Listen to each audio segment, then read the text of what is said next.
sino de la palabra que viene del cielo de parte del Señor. Amén.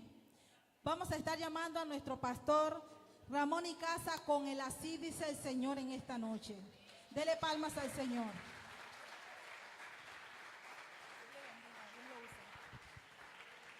Gloria a Dios. Dele fuertes aplausos a Jesucristo, Rey de Reyes y Señor de Señores. Él merece toda la gloria, la honra y la alabanza. Primeramente queremos darle gracias a nuestro pastor general Víctor Barreno por darnos la oportunidad de traer el mensaje en esta noche, la palabra del Señor y la muestra de cariño de toda la congregación y el liderazgo. Vamos a Nehemías capítulo 8. Nehemías capítulo 8. Y el mensaje lleva como título en esta noche características de un avivamiento. Características de un avivamiento. Esdras capítulo 8 del versículo 1 en adelante. Si usted se puede poner sobre sus pies, ya sea que usted lo lea ahí en su puesto o lo lea acá arriba, como usted, Esdras capítulo 8, Nehemías, perdón, capítulo 8. Nehemías capítulo 8. Si usted ve ahí arribita dice Esdras, por eso fue que en el título, Nehemías capítulo 8, y dice la palabra del Señor de la siguiente manera. Nehemías capítulo 8, versículo 1 dice: y se juntó todo el pueblo como un solo hombre en la plaza que está delante de la puerta de las aguas, y dijeron a Esdras, el escriba, que trajese el libro de la ley de Moisés, la cual Jehová había dado a Israel. Y el sacerdote Esdras trajo la ley delante de la congregación, así de hombres como de mujeres, y de todos los que podían entender el primer día del mes séptimo. Quiere decirle que ese primer día de ese mes es exactamente el día de hoy. Exactamente el día de hoy. Una diocencia, dirían mucho. Dice: y leyó en el libro delante de la plaza que está delante de la puerta de las aguas, desde el alba hasta el mediodía, en presencia de hombres y mujeres y de todos los que podían entender, y los oídos de todo el pueblo estaban atentos al libro de la ley. Y el escriba Esdras estaba sobre un púlpito de madera que habían hecho para ello. Y junto a él estaban Matatías, Sema, Anías, Urías, Hilcías y Maasías a su mano derecha, y a su mano izquierda Pedaías, Misael, Malquías, Asum, Asbadana, Zacarías, Mesulam. Abrió pues Esdras el libro a los ojos de todo el pueblo, porque estaba más alto que todo el pueblo, y cuando lo abrió todo el pueblo estuvo atento. Y bendijo entonces Esdras a Jehová Dios grande, y todo el pueblo respondió amén, amén. Alzaron sus manos y se humillaron y adoraron a Jehová, inclinados a tierra. Y los levitas Jesúa, Bani, Serebías, Jamín, Acub, Sabatai, Odías, Maasías, Kelita, Sarías, Josabet, Anán y Pelai hacían entender al pueblo, y el pueblo estaba atento en su lugar. Y leían en el libro de la ley de Dios claramente, y ponían el sentido de modo que entendiesen la lectura. Y Nehemías el gobernador y el sacerdote Esdras, escriba, y los levitas que hacían entender al pueblo, dijeron a todo el pueblo: día santo es a Jehová nuestro Dios, no os entristezcáis ni lloréis. Porque todo el pueblo lloraba oyendo ¿qué cosa? Las palabras de la ley. Y luego les dijo: id, comed grosura y bebed vino dulce, y enviad porciones a los que no tienen nada preparado, porque día santo es a nuestro Señor. No os entristezcáis, porque el gozo de Jehová es vuestra fuerza. Los levitas pues hacían callar a todo el pueblo, diciendo: callad, porque es día santo, no os entristezcáis. Y todo el pueblo se fue a comer, a beber y obsequiar porciones y a gozar de grande alegría, porque habían entendido las palabras que le habían enseñado. Padre, te damos gracias, Señor, porque tú eres bueno y para siempre es tu misericordia. Hoy estamos delante de ti, Señor, esperando una vez más que tu gracia y tu misericordia descienda en este lugar. Cambie nuestras mentes, nuestros corazones. Danos luz y entendimiento y comprensión de tu palabra. Que tu Espíritu Santo nos guíe, nos forme, nos transforme a tu imagen. Y sobre todas las cosas, que el nombre de Jesucristo sea exaltado. En el nombre de Jesús te damos gracias, Señor. Amén y amén. Pueden tomar sus asientos. Hoy queremos hablar de las características de lo que es un avivamiento. Obviamente no vamos a abarcar todas, vamos a abarcar unas 6, si el Señor nos lo permite. Y queremos mencionar que hoy en día escuche bien, cualquier manifestación sobrenatural, cualquier cosa que sea espectacular o asombrosa, la tildamos muchas veces e inmediatamente como avivamiento. Este mensaje procuraremos desarrollar algunos principios claves para comprender qué es un avivamiento. Obviamente en un solo mensaje no es suficiente abarcar algunas áreas. Haremos énfasis en algunos puntos importantes, entendiendo que la oración y el ayuno son parte del mover para un avivamiento. Pero haremos énfasis en otros puntos sumamente importantes para comprender si realmente estamos viviendo un avivamiento. ¿Cuántos quieren examinarse a la luz de la palabra si estamos viviendo un avivamiento? Levante su mano los que quieren examinarse a través de la palabra si estamos en un avivamiento. En este momento estamos leyendo el capítulo 8 de Nehemías, donde el pueblo se reúne y el mismo pueblo, en una fecha tan importante como el día de hoy, vísperas de lo que es el año nuevo judío, se reunió el pueblo que había regresado del cautiverio, y el mismo pueblo le pide a Esdras que leyera el libro de la ley, y comenzaron a leer el libro de la ley desde las 6 de la tarde hasta el mediodía, y los sacerdotes, los levitas, comenzaron a explicarle al pueblo y repetir lo que el sacerdote Esdras decía, el escriba Esdras decía, al pueblo. Y a medida que él iba hablando conforme a la ley, estas personas iban repitiendo y hacían énfasis para que tuviera sentido lo que se estaba leyendo acerca de la ley. Lo interesante es que el pueblo tuvo una reacción. Dice que el pueblo comenzó a llorar, comenzó a entristecerse cuando leyeron la ley, porque cuando leyeron la ley de Dios comenzaron a darse cuenta que la palabra de Dios le estaba penetrando en sus vidas y le estaba demandando algunas cosas. Quiero decirle en esta noche, el primer elemento para que haya un avivamiento es la palabra de Dios. No puede haber avivamiento sin la palabra de Dios. No puede haber avivamiento si no escudriñamos la palabra de Dios. No puede haber avivamiento si no entendemos la palabra de Dios. No es una profecía, no es una palabra de ciencia la que trae avivamiento, siempre y cuando puede ocurrir si esa profecía o esa palabra de ciencia está sustentada en la palabra. Pero tenemos la palabra profética más segura, que es la palabra de Dios. Y esa palabra tiene un poder transformador, esa palabra tiene un poder para cambiar la vida del ser humano. Así que podemos decir que en primer lugar, el primer requisito, la primera característica de un avivamiento es la palabra de Dios. Hay un resurgir y un deseo ferviente de conocer y entender la palabra de Dios. Y eso lo podemos ver a través de toda la Biblia. Por ejemplo, el apóstol Pablo, cada vez que iba a una ciudad, de gentiles, ¿qué hacía? A través de la escritura. ¿Qué escritura? Lo que hoy conocemos como el Antiguo Testamento le demostraba a los judíos por medio de la escritura que Jesús era el Mesías. Y a través de esa predicación de esa palabra, a través de ese mensaje, de esa Biblia que existía en aquel entonces, que era el Antiguo Testamento, venía el avivamiento en esas ciudades. Lo escuchaban los judíos, algunos se convertían y seguía Pablo hablando la palabra del Señor, predicándolo el Antiguo Testamento, demostrando que Jesús era el Mesías. Y a través de ese mensaje venían las ciudades y cambiaban, se convertían los gentiles y hubo un mover poderoso de Dios a las diferentes ciudades. ¿Cuántos me siguen? Pero todo empezó porque había una palabra, y esa palabra no era palabra de hombre, era la palabra de Dios. Denle un fuerte aplauso al Señor. Por eso es importante empezar y entender que los verdaderos avivamientos empiezan con la palabra, porque la palabra tiene un poder de restauración en el hombre. Y la palabra de Dios es tan viva y eficaz. Y déjeme decirle algo.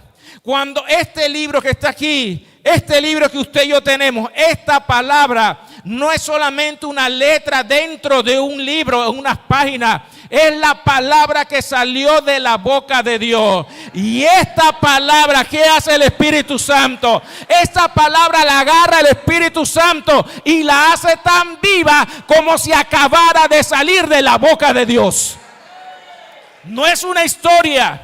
No es una enseñanza de principios solamente. Cuando el Espíritu Santo toma esa palabra, vuelvo y repito, es como si en este instante saliera nuevamente de la boca de Dios. Es por eso que cuando usted y yo estamos en una situación, es por eso cuando usted y yo tenemos experiencia en la vida y comenzamos a orar, comenzamos a buscar de la presencia de Dios, si nos hemos alimentado con la palabra, el Espíritu Santo nos recuerda la palabra. Y en ese momento de oración, en ese momento de intimidad, viene una palabra de Dios, viene el Espíritu Santo y le recuerda que Jehová es tu pastor y nada te faltará. Viene una palabra que te dice: yo estoy contigo, no te dejaré ni desampararé. Viene una palabra que te dice: mayor es el que está en ti que el que está en el mundo. Y tú sientes una presencia. ¿Por qué? Porque el Espíritu de Dios toma esa palabra y le da una vida tal que es como si acabara de salir de la boca de Dios para tu vida. Ese es el poder de la palabra. Pero ¿cómo Dios va a tratar con nuestra vida si no conocemos la palabra? ¿Cómo nos va a hablar si no entendemos la palabra? ¿Cómo nos va a hablar si no vemos la palabra? Por eso es que hay mucha gente hoy en día que cualquier movimiento, cualquier palabra que escuchan por ahí, creen que es de Dios. Y déjeme decirle a los que me ven en las redes sociales, no toda palabra que usted escucha en las redes, no toda palabra de Facebook o YouTube es palabra de Dios, aunque se parezca palabra de Dios. Y Dios no respalda la palabra nuestra, Dios respalda su palabra. La primera característica de un avivamiento es la palabra. En segundo lugar, esa palabra nos lleva a un mover interno que se llama arrepentimiento. Diga conmigo: arrepentimiento.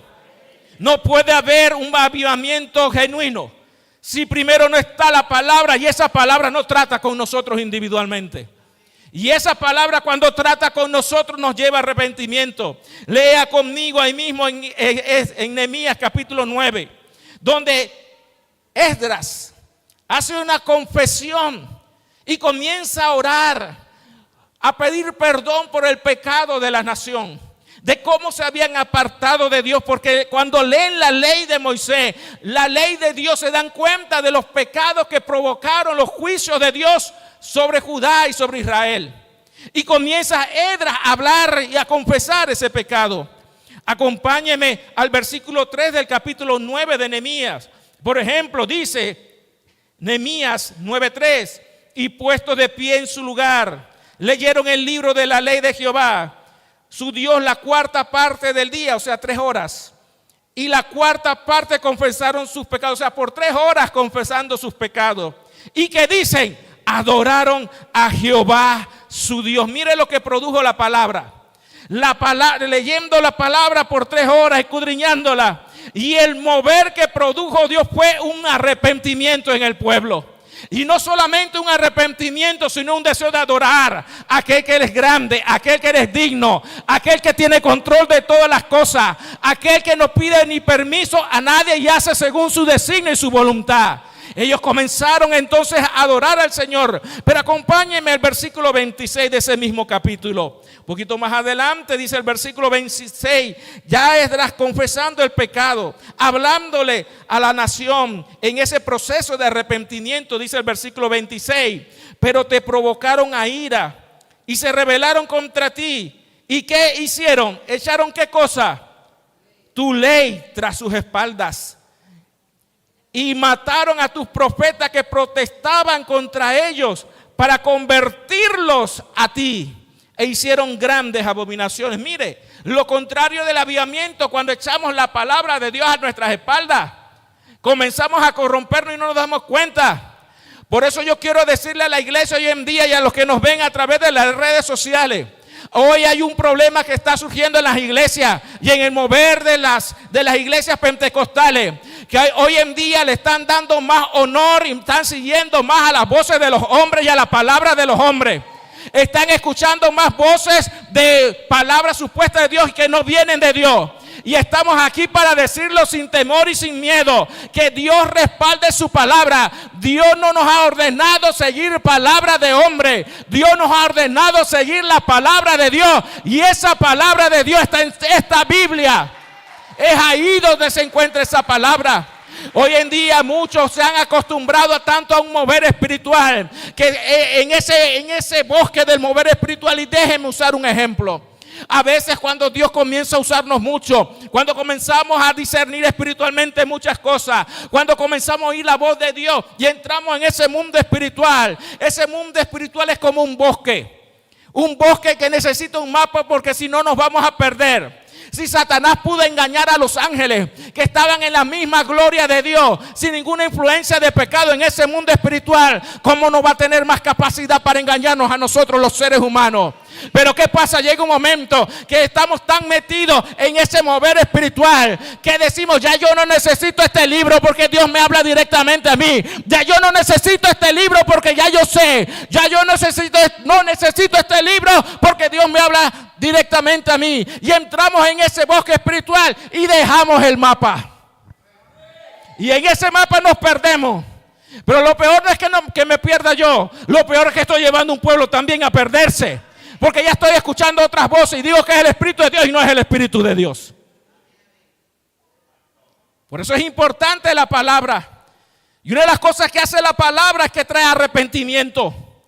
Trae arrepentimiento al corazón. Y ahí mismo en el versículo 29 de ese mismo capítulo, mire lo que dice la palabra. Les amonestaste a que se volvieran a tu ley, mas ellos se llenaron de soberbia y no oyeron tus mandamientos, sino que pecaron contra tus juicios, los cuales si el hombre hiciera en ellos vivirá. Se rebelaron, endurecieron su cerviz y no escucharon. Le soportaste por muchos años y le testificaste con tu espíritu por medio de tus profetas, pero no escucharon. Por lo cual lo entregaste en mano de pueblos de la tierra. Y estaba Esdras confesando ese pecado. Y el pecado principal fue, ¿cuál fue? Agarraron la palabra de Dios y la echaron a un lado. Yo le quiero preguntar a la iglesia, ¿qué consejo estás buscando tú en medio de los problemas de la vida para resolver un problema? ¿Qué consejo estamos buscando cuando tenemos conflicto en nuestros corazones? ¿Qué voces estamos escuchando? Porque no todas son las voces de Dios. Hay voces que parecen pero no son. ¿Cómo usted se da cuenta? Por la palabra. ¿Dónde estamos buscando el consejo? La Biblia habla de el Mesías y uno de los títulos que dice es admirable. ¿Y cuál es el nombre que sigue? Consejero. Y ese consejo está en la palabra. Esa palabra nos da todo lo necesario para todos los aspectos de la vida. Y cuando le echamos atrás comenzamos a escuchar consejos. Y no necesariamente malos, pero que tampoco vienen de Dios. Pero uno tiene que aprender. Y entonces Esdras estaba en ese proceso de arrepentirse. ¿Y qué pasó?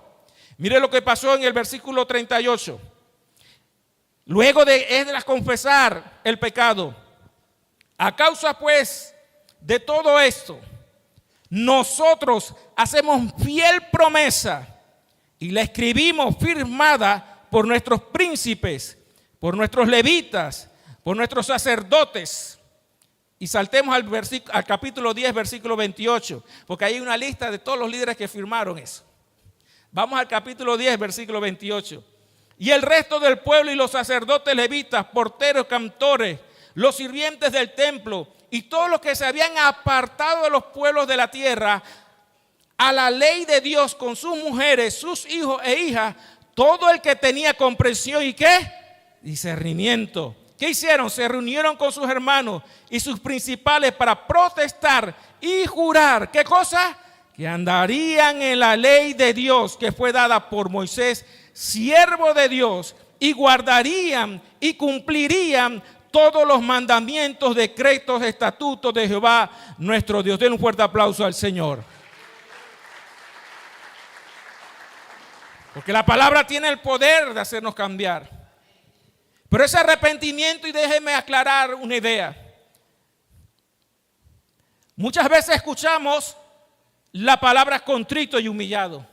Y la Biblia dice en Isaías que Dios no desprecia un corazón contrito y humillado. Pero ¿qué significa la palabra contrito?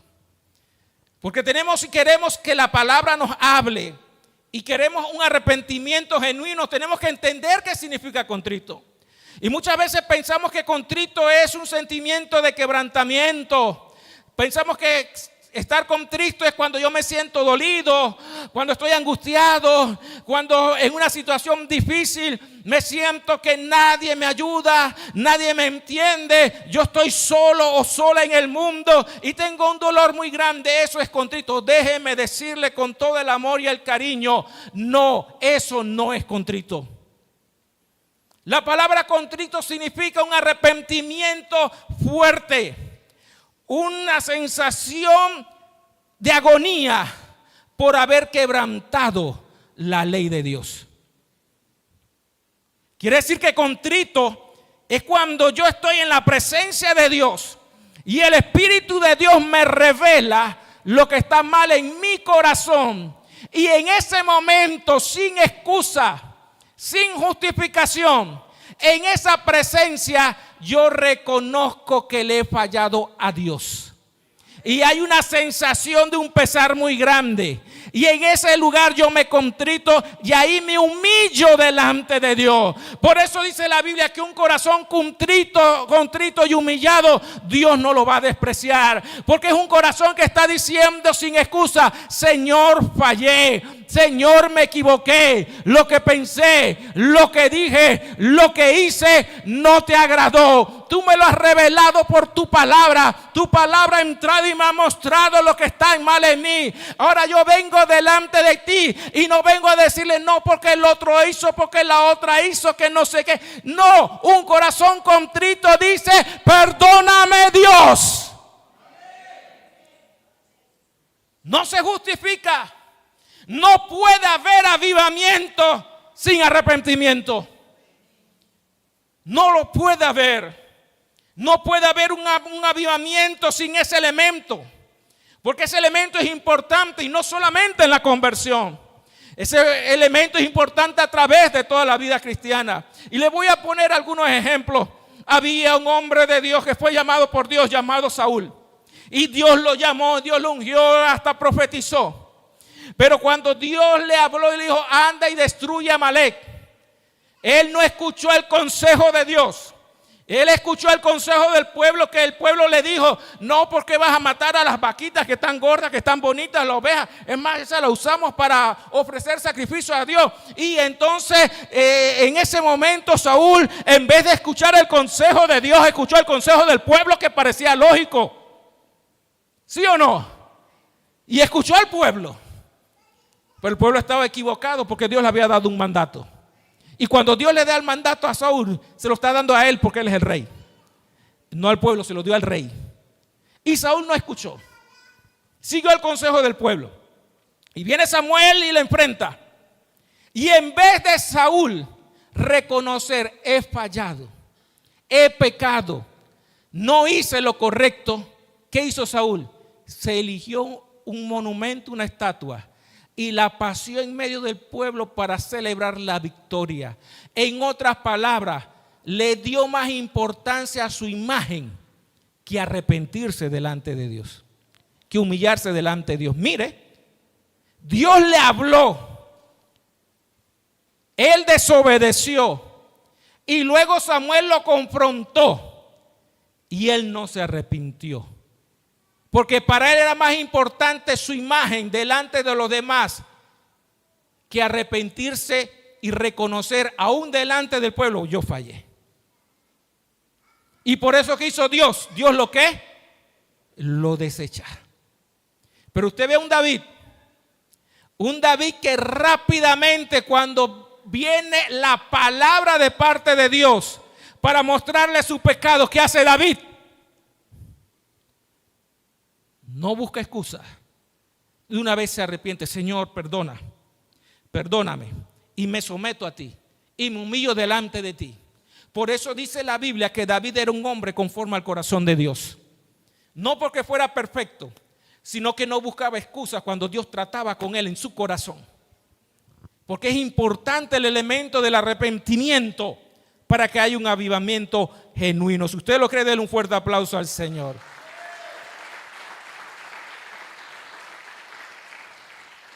Un avivamiento también definitivamente muestra señales. Usted lo ve, Moisés, cómo creó ese avivamiento del pueblo de Israel cuando salen de Egipto, con las señales y los milagros. Cuando se abre ese mar rojo y se parte en dos y comienza y sale María y comienza el pueblo a adorar y a cantar y a glorificar el nombre del Señor. Usted lo ve en Eliseo, cuando hace bajar fuego del cielo por mandato de Dios. Y comienza el pueblo a decir, Jehová es Dios, Jehová es Dios, Jehová es Dios. Hay un momento ahí de que la gente reacciona, aunque sea momentáneamente, de que Dios estaba haciendo. Y eso es por las señales. Un avivamiento definitivamente tiene que haber señales, milagros y maravillas. La Biblia dice en el libro de los Hechos que los apóstoles hacían maravillas, señales y sanidades, porque a través de esas señales y maravillas testificaban que Jesús había resucitado. Observe que la razón de las señales y de los milagros era para demostrar con hechos que Jesús había muerto, pero había resucitado y está sentado a la diestra del Padre. Las señales y los milagros no es para yo demostrar si tengo de Dios o no. Las señales no son para mostrarme a mí mismo. Las señales es para mostrar que Jesús está vivo, que Él está sentado en su trono a la diestra del Padre, que Él tiene control sobre todas las cosas y que no hay otro nombre debajo de los cielos en el cual podamos ser salvos. Es el nombre de Jesús el que está sobre todo nombre. Es el nombre que el Padre ha dicho que delante de Él se doblará toda rodilla de lo que está en los cielos, en la tierra y debajo de la tierra. Las señales es para manifestar que Jesús está vivo. Las señales son para manifestar la gloria de Jesucristo. El Dios que se hizo hombre fue obediente a la cruz. Y luego el Padre lo exaltó y le dio un nombre sobre todo nombre. Esas son la razón de las señales. Pero hoy estamos viendo señales y cosas que no son muy exactas. Y déjeme ponerle un ejemplo bíblico. Déjame hacerle una comparación de dos eventos que parecen, porque no todo lo que se mueve en señales es avivamiento. Acompáñeme a 1 Samuel. Primer libro de Samuel. Primero le voy a relatar la historia que usted conoce y por eso no la vamos a leer, porque usted la conoce. En esa historia Dios le dice a Josué para conquistar Jericó. Vienen los sacerdotes, llevan el arca del pacto donde está Dios, donde habita Dios, la presencia de Dios. Y le dan vuelta a la ciudad, según las instrucciones que Dios le da. Y está el arca de Dios y están los sacerdotes. Y Dios le dice, al final de la última vuelta, toquen trompeta y griten. Y cuando gritaron, hubo una manifestación sobrenatural. Los muros que se cayeron. Y entró el pueblo de pie y erguido a conquistar y tomar la ciudad. Pero usted sabe que hay otro pasaje que tiene elementos muy similares, pero el resultado final no es el mismo. Y eso lo vemos en 1 Samuel capítulo 4, versículo 2 en adelante dice: y los filisteos presentaron la batalla a Israel, y trabándose el combate, Israel fue vencido delante de los filisteos, los cuales hirieron en la batalla en el campo como a 4,000 hombres. Cuando volvió el pueblo al campamento, los ancianos de Israel dijeron: ¿por qué nos has herido hoy Jehová delante de los filisteos? Y comenzaron los ancianos: ¿pero por qué hemos perdido si tú estás con nosotros? Y dijeron los ancianos: traigamos a nosotros de Silo el arca del pacto de Jehová, para que viniendo entre nosotros nos salve de mano de nuestros enemigos. Ellos vieron que la presencia de Dios salvó a Israel en Egipto, hizo maravillas. Y el arca del pacto simboliza la presencia de Dios. Ahí estaba la gloria de Dios. Y envió el pueblo a Silo y trajeron de allá el arca del pacto de Jehová de los ejércitos, que moraba entre los querubines. Y los dos hijos de Elí, Ofni y Fines, estaban allí. ¿Con qué? Con el arca del pacto de Dios. Y usted sabe que Ofni y Fines no se portaban muy bien, pero tenían el arca. Y a mí me llama la atención en estas cosas que a veces uno no entiende de Dios. Cómo estos hombres pecadores estaban cargando la gloria de Dios, el pacto, el arca del pacto. Y hubo un hombre llamado usa, que extendió su mano, hombre correcto, y Dios lo mató. Pero a estos no les pasó nada en ese momento. Son las cosas que a veces uno no entiende en los misterios de Dios. Pero uno tiene que prestar atención y tener cuidado y entender la palabra para no ser engañado. Dice, y aconteció que cuando el arca del pacto de Jehová llegó al campamento, todo Israel gritó con tan gran júbilo que ¿qué sucedió? Imagínese. Usted se imagina eso, miles de personas gritaron tan fuerte que hubo una manifestación sobrenatural. ¿La tierra qué? Tembló.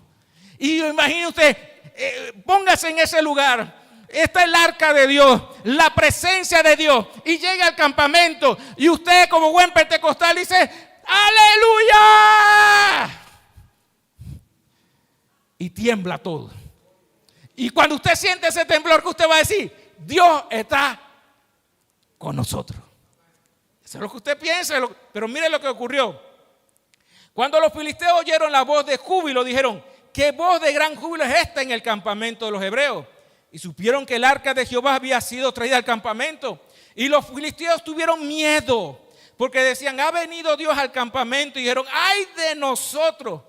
Pues antes de ahora no fue así. ¡Ay de nosotros! ¿Quién nos librará de la mano de estos dioses poderosos?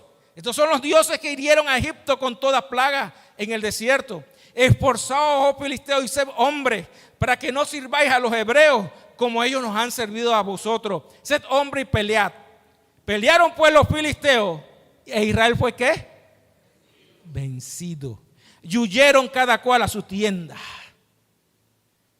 Y los filisteos capturaron el arca y se llevaron el arca a la tierra de los filisteos y la pusieron al frente de su dios Dagón. Y a la mañana siguiente el ídolo, la imagen de Dagón, estaba en el piso adorando al Rey de Reyes y Señor de Señoras. La gloria de Dios no pierde nunca. Dios no pierde nunca. Pero aquí vemos un ejemplo de un aparente avivamiento, porque estaba la presencia. El arca de Dios era la presencia. Y hubo una manifestación sobrenatural. Pero Israel fue vencido. Entonces yo me pregunto, ¿podremos nosotros caer en ese mismo error que Israel? Llevar la gloria de Dios y saber que en nuestro corazón no estamos bien, pero como no pasa nada, seguimos igual. Cuando no hay transformación, no hay avivamiento, aunque haya manifestación. Porque la manifestación tiene la intención de demostrar, como dije anteriormente, que Jesús ha resucitado y está vivo. Pero cuando en el tiempo hay manifestación, hay gloria, pero no hay transformación en cada uno de nosotros, hay un peligro. En el mundo espiritual hay un peligro. Porque las cosas que están escritas para nuestra edificación fueron escritas. Y así como pensamos que la gloria de Dios porque se manifiesta, ya todo está bien. Si no nos examinamos, a través de los años podemos desviarnos aunque se siga manifestando la gloria. Y eso no es tan fácil de entender y asimilar. Porque el verdadero avivamiento trae cambio. Cuando uno ve en su vida personal o en la vida de una congregación que hay manifestación pero no hay transformación, ahí no hay avivamiento. No hay avivamiento. Porque el avivamiento trae un cambio. Y ese cambio es el cuarto punto. Un avivamiento genuino genera cambio en el individuo y en la congregación. Y ese cambio significa no solamente en esas cosas que normalmente conocemos como pecado. Cuando Dios nos cambia, perdemos el miedo, perdemos las frustraciones, perdemos el desánimo, perdemos la baja autoestima, el sentimiento de pobrecito yo, nadie me quiere. Eso, Dios nos libera de todo eso. Entienda, iglesia, eso también esa forma de pensar no es agradable a Dios. Dios nos quiere liberar de ideas que tenemos en nuestro corazón, de que estoy solo, de que nadie me ama, de pobrecito yo. Y no lo estoy diciendo con burla, lo estoy diciendo porque hay gente que está lastimada y se duele, y en su casa, en su intimidad lloran, y Dios le está diciendo: yo tengo poder para sanar tu corazón. No busquen el hombre la sanidad. Dios, Jehová de los ejércitos, te sano, te liberto, te levanto para que dejes de estar esclavo de una baja autoestima y de estar pensando que todo es contra ti, toda murmuración, todo lo que se mueve, y tenemos un espíritu de que todo es contra mí. Iglesia, no es así. Tenemos que ser libres también de esas cosas. Son debilidades que estorban el mover de Dios en nuestras vidas. La Biblia dice: Jehová es mi luz y mi salvación. ¿De quién he de temorizarme? Jehová es la fortaleza de mi vida. No temeré lo que pueda hacerme el hombre. Y cuando usted tiene avivamiento, usted está firme en Dios. No con rencor, no con grosería, no con patanería, pero firme en el amor y en la integridad que Dios muestra en cada uno de nosotros y forma, a pesar de nuestras imperfecciones humanas. Es el poder transformador de Dios.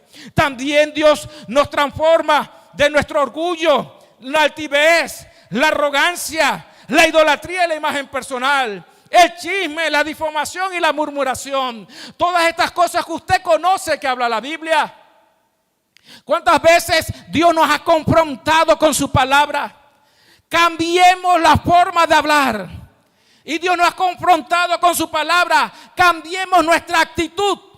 Cambiemos nuestra forma de pensar, cambiemos nuestros hábitos, y Dios nos manda, como dice la Biblia, una y otra vez a sus siervos los profetas para que nos hablen conforme a la palabra. Y van pasando los años, y van pasando 3 años, y van pasando 5 años, y otra vez estamos nosotros con la misma cosa, con la misma malicia, con la misma chismería, con la misma difamación, con el mismo orgullo, con la misma debilidad, con la misma bajoestima, con la misma, lo que sea que usted sabe que Dios está tratando con usted. Porque la palabra nos confronta individualmente. Pero muchas veces, y tengo que decirlo así porque la Biblia lo dice, en nosotros hay una naturaleza pecaminosa que se llama la carne. No es el cuerpo físico, eso es otro mensaje. La carne no es el cuerpo físico. El cuerpo físico Cristo lo redimió, por eso lo sana y lo transforma, y vamos a tener un cuerpo glorificado. Dios no redime la carne, la naturaleza pecaminosa. Pero está esa naturaleza en nosotros que nos lleva al mal, el viejo hombre. Y a veces cuando Dios nos confronta para ser transformado, ese viejo hombre, esa naturaleza pecaminosa nos traiciona y nos engaña. No, yo no voy a hacer eso. Porque si hago eso, voy a quedar mal.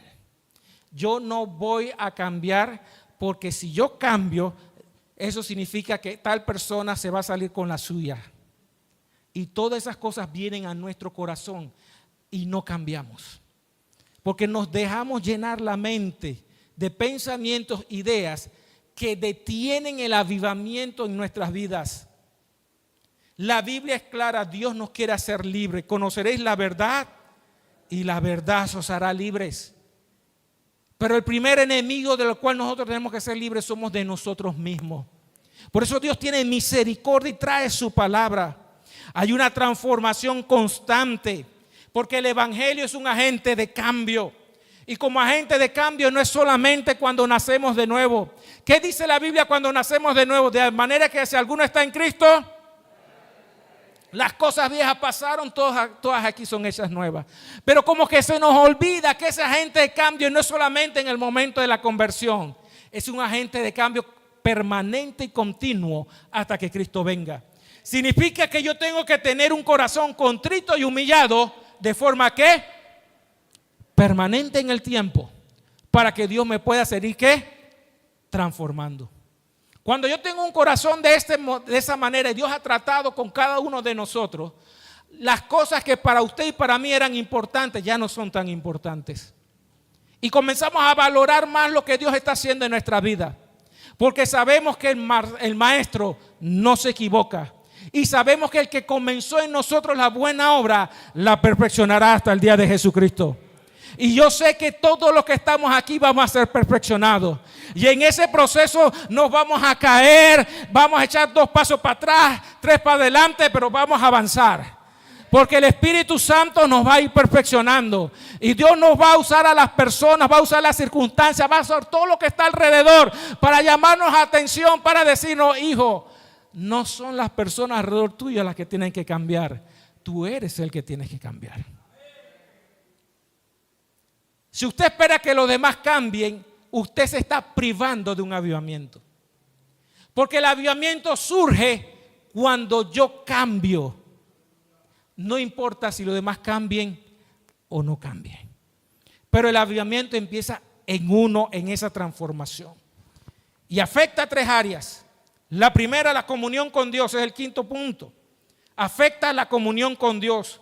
Nos da un espíritu contrito y humillado y una oración basada en la palabra. Por eso es que hay un poder profético cuando las alabanzas son sacadas de este libro. Cuando hay una adoración que saca el texto, los salmos y la palabra de Dios, hay un mover profético. Si usted lee la Biblia en Crónicas, usted verá que cuando David organizó a la banda de música, para decirlo en nuestro tiempo, muchos de los que estaban en la banda de música eran profetas. ¿Por qué? Porque a ellos venía la palabra de Dios y la palabra de Dios entonces la transmitían a través de la adoración y la alabanza. Entonces, cuando en la adoración y en la alabanza se pone el elemento de la palabra, hay un mover profético, hay un mover de avivamiento. Porque Dios, vuelvo y repito, el Espíritu Santo agarra esa palabra en adoración. Usted se imagina el poder de la palabra que transforma combinado con un corazón contrito y humillado en adoración. El poder que hay transformador ahí en ese ambiente. Y eso es lo que es un avivamiento. Cuando hay un avivamiento también producen una edificación en el cuerpo de Cristo. Y sobre todo se ganan las almas. Cuando hay avivamiento, se ganan las almas. Denle un fuerte aplauso al Señor. Ya estamos terminando. Y aquí hay un elemento interesante. Si bien es cierto, las señales son para mostrar y reafirmar que Jesús ha resucitado, y como ha resucitado hizo estas señales, y por ende puede resolver tus problemas, mis problemas, en el tiempo y a la manera que Él desee, porque Él tiene el poder. También es cierto que Dios es soberano. Y cada vez que hay un avivamiento hay salvación de almas. Y déjenme decirle esas cosas extrañas de Dios. Que los que más almas han ganado a través de la historia ni siquiera eran pentecostales. De hacer milagros y señales. Solamente el siglo pasado un hombre llamado Billy Graham. En las campañas, más de 250 millones de personas mínimo asistieron a sus campañas. Millones aceptaron a Cristo. Y no oraba por ni un solo enfermo. No habían señales. Pero se ganaron millones de almas. ¿Usted puede decir que ahí no hay un avivamiento? Porque el poder de la palabra que transforma es la señal del avivamiento. ¿Significa eso que debemos echar a un lado las señales? No. Tenemos que unir las señales, la palabra y el elemento inequívoco de avivamiento, que es el arrepentimiento y el cambio continuo en nuestras vidas. Y como último punto, la señal clave del avivamiento, una característica clave, es que el nombre de Jesús es glorificado por medio del Espíritu Santo. Jesús dijo en Juan 16:14 que Él, el Espíritu Santo, me glorificará a mí. Quiere decir que un avivamiento es señal inequívoca que está Dios cuando el nombre de Jesús es glorificado, cuando su nombre es exaltado. Yo recuerdo, y se acordarán muchos de los que están aquí, sobre todo, y perdónenme, por quizás para ustedes mucho será hace siglos atrás. la década de los 80, la década de los 90, se glorificaba el nombre de Jesús. Se ponía en las parcantas: Jesucristo sana, salva y liberta. Hoy usted ve en las promociones de la campaña que no aparece el nombre de Jesús. Aparece el nombre del ministro y el nombre de Jesús no aparece. Porque nos hemos olvidado de glorificar al nombre que es sobre todo nombre. El Espíritu Santo siempre nos va a llevar a glorificar a Cristo. El Espíritu Santo siempre nos va a decir: el que murió en la cruz, el que fue clavado en la cruz, el que derramó su sangre, no soy yo el apóstol, el profeta, el maestro, el evangelista, se llama Jesucristo de Nazaret. Él fue el que te redimió con su sangre.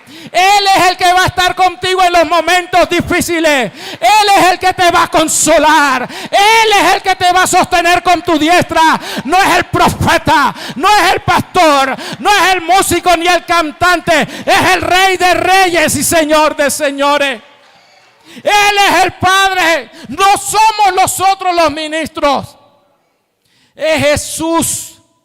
Jesús es el que tiene que ser glorificado. Él lo entregó todo. Él lo dio todo. Por amor a ti y por amor a mí. Dice la Biblia que el que no escatimó ni a su propio Hijo, ¿cómo no nos dará juntamente con Él todas las cosas? Y por ende no solamente somos hijos de Dios, sino también herederos y coherederos con Cristo. Es Él el que debe ser exaltado. Si Él lo dio todo, ¿por qué yo no puedo entregarle en arrepentimiento mi orgullo, mi murmuración, mi chisme, mi pecado o lo que está obstaculizando el mover de Dios? Si Él lo dio todo, ¿por qué yo no puedo darle estas cosas, esta baja autoestima? ¿Por qué no se la puedo entregar? ¿Por qué no puedo entregarle esto que me está dañando el corazón? Si Él lo dio todo. Él es el que merece la gloria y la honra. Él es el nombre que debe ser levantado. Él dijo: si yo fuere levantado, a todos atraeré a mí mismo. Cuando a Él es levantado, hermano, hay una gracia y un mover. Se siente en la presencia de Dios, porque el nombre de Jesús es glorificado. Un verdadero avivamiento trae cambio. Un verdadero avivamiento viene por el poder de la palabra. Un verdadero avivamiento nos transforma la vida. Un verdadero avivamiento nos llena de su gracia y nos hace entender que si nosotros lo que tenemos un poquito más de experiencia hemos llegado a algo, no es por nuestra fuerza, no es por nuestro carácter, no es por nuestra sabiduría, es que Él ha tenido misericordia y nos ha sostenido en los momentos de dificultad. Y ha metido su mano y ha agarrado nuestro corazón y nos ha dicho: yo te voy a transformar para usarte para mi gloria, para que mi nombre sea exaltado y cada uno de ustedes se van a convertir en un instrumento de Dios para exaltar el nombre de Jesucristo. Eso es lo que es un avivamiento real. Póngase sobre sus pies y déle un aplauso al que merece la gloria y la honra. Y vamos a orar. Pase adelante como usted desee, pero vamos a orar. Porque también sabemos que nosotros necesitamos de Él. Y que no es con espada, ni con ejército, sino con su Santo Espíritu. Cuando usted comprende eso, hermano, no importa lo que pase en su vida, usted se mantiene en integridad. Usted no trata de defender su honra ni su imagen, porque no se trata de nuestra imagen, se trata de Él. No se trata de glorificarnos, justificarnos nosotros, se trata de Él. Y Él se manifiesta para gloria y honra del Señor. Los músicos, como Dios los inspire. Si quieren adoración, adoración. Si quieren fuego, fuego. Como Dios los inspire. Yo confío en el Espíritu Santo, que es el que nos guía. Y vamos a hacer una breve oración y pasa aquí adelante. Padre, hemos predicado tu palabra. Esa palabra que es poderosa. Esa palabra que transforma y que nos da vida. Padre, en el nombre de Jesús, Señor, enséñanos individualmente a cambiar, a no resistirnos a tu palabra ni justificarnos, Señor, ni tratar de ver el mal en el otro para no cambiar. Padre, permítenos, Señor, experimentar el gozo de tener un corazón contrito y humillado delante de ti para ser transformados. Pero en esta noche, Señor, reconocemos que necesitamos de tu Espíritu Santo que te glorifique, porque tú lo mandaste como la promesa del Padre para ayudarnos, para consolarnos, para guiarnos a ti, para enseñarnos lo que tú nos has dado, porque Él tomará de lo tuyo y nos lo hará saber, dice tu palabra. Creemos que tu Espíritu Santo está aquí para guiarnos hacia ti, Señor, y ser transformados.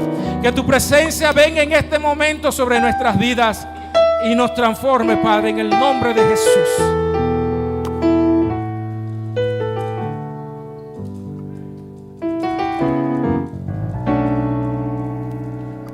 Aleluya.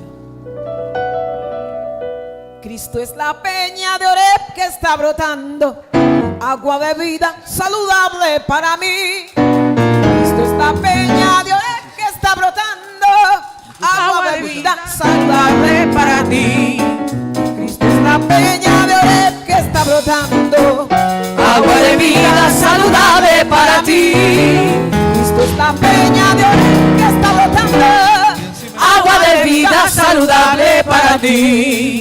Cristo es la peña de Oreb que está brotando, agua de vida saludable para ti.